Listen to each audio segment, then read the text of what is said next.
Vou sentir dor durante o transplante capilar? Essa é uma pergunta que aflige muita gente que pensa em fazer o transplante capilar e por isso nesse vídeo a gente vai falar sobre os tipos de anestesia que são feitas na cirurgia do transplante capilar. Então, de forma bem objetiva, vamos direto ao assunto. São 3 tipos possíveis de anestesia.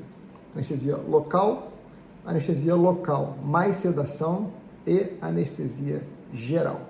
O que eu faço na minha clínica é somente a anestesia local. E faço isso por entender que é obrigação do médico oferecer o que é mais seguro e adequado para cada tipo de situação. Quando eu falo situação, leia-se o tipo de paciente e o tipo de cirurgia. Então a gente tem que juntar o que é mais adequado com o que é mais seguro. E por que eu penso isso? Vou explicar. A anestesia geral, o paciente recebe medicação na veia, é pegado um acesso venoso e são feitas medicações que deprimem o nível de consciência do paciente totalmente. E além do nível de consciência também são suprimidos os reflexos desse paciente, inclusive o reflexo da respiração, da ventilação. Então o paciente ele precisa ser intubado e ficar ventilando através de aparelhos. E também tem alterações hemodinâmicas, podendo alterar a pressão desse paciente. Então é um tipo de anestesia que mexe muito com a homeostasia do paciente. E para o transplante capilar, isso definitivamente não é necessário. Quando a gente faz isso, a gente está agregando riscos desnecessários ao procedimento. Não quero dizer com isso que a anestesia geral é uma anestesia perigosa. Não me entendam mal, tá? Mas para o procedimento do transplante capilar são riscos desnecessários.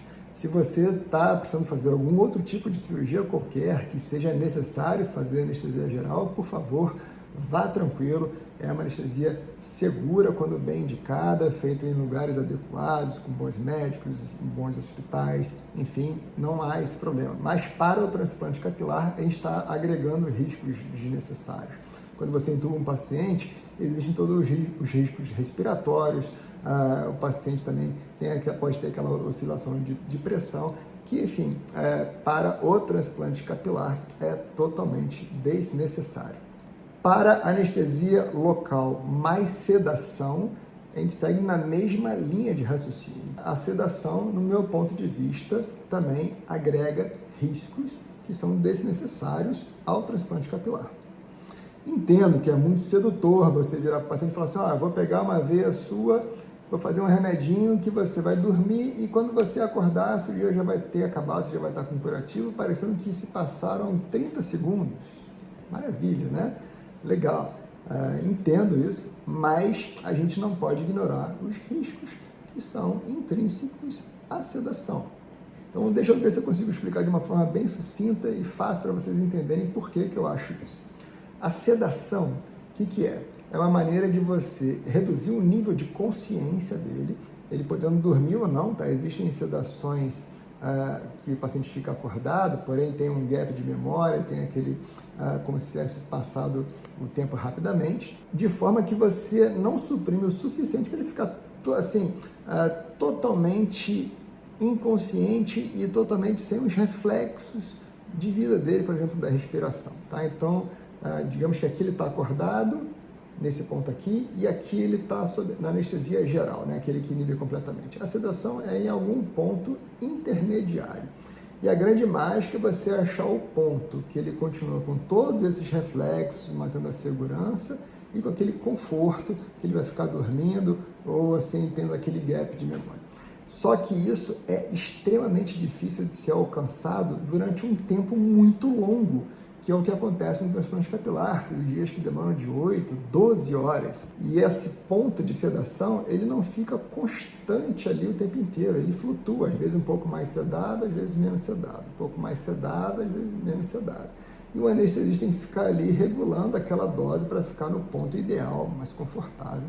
Isso é fácil de ser feito num espaço curto de tempo, mas quando a gente aumenta o intervalo, isso fica mais difícil, podendo muitas vezes o paciente ficar com uma sedação muito profunda, podendo ter o risco de redução da oxigenação, hipóxia, broncoaspiração e também uma sedação muito superficial, que o paciente está ali como se ele não tivesse sedado, então ele tem que ficar no meio do caminho. Isso é extremamente difícil. Eu acho que é um risco desnecessário, riscos potencialmente de gerar problemas graves. Então, eu gosto de fazer sempre o que eu considero mais seguro, que no caso do transplante capilar, eu considero a anestesia local mais segura. A anestesia local, apesar de ser segura, ela de forma alguma é isenta de riscos.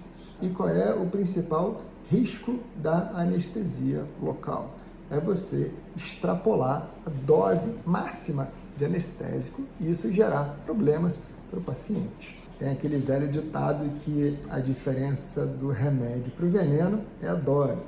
E a anestesia local não é diferente disso. Então a gente tem que se manter dentro da dose de segurança para a gente poder fazer uma cirurgia segura, com o paciente confortável ali sem dor e com o mínimo de riscos possíveis. E para conseguir isso, a gente tem que manter uma certa distância da dose máxima. Então, vamos lá, se a dose máxima é aqui, a gente tem que ficar bem abaixo dela.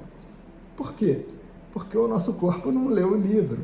Então, às vezes, o que é a dose máxima para mim, que é o que está no livro, pode não ser para o outro. Então, a gente não pode correr esse risco dessas variações que existem de indivíduos para indivíduos. Então, a gente tem que ficar bem abaixo, com uma margem de segurança bem grande. Com isso, a gente consegue manter ali a segurança do procedimento. E a gente tem isso masterizado já há muito tempo, então a gente consegue fazer uma cirurgia inteira, se mantendo sempre ali com a dose mais baixa. Por esse motivo, eu prefiro a anestesia local. Mas, de novo, tá? Não quero dizer com isso que eu sou o dono da verdade.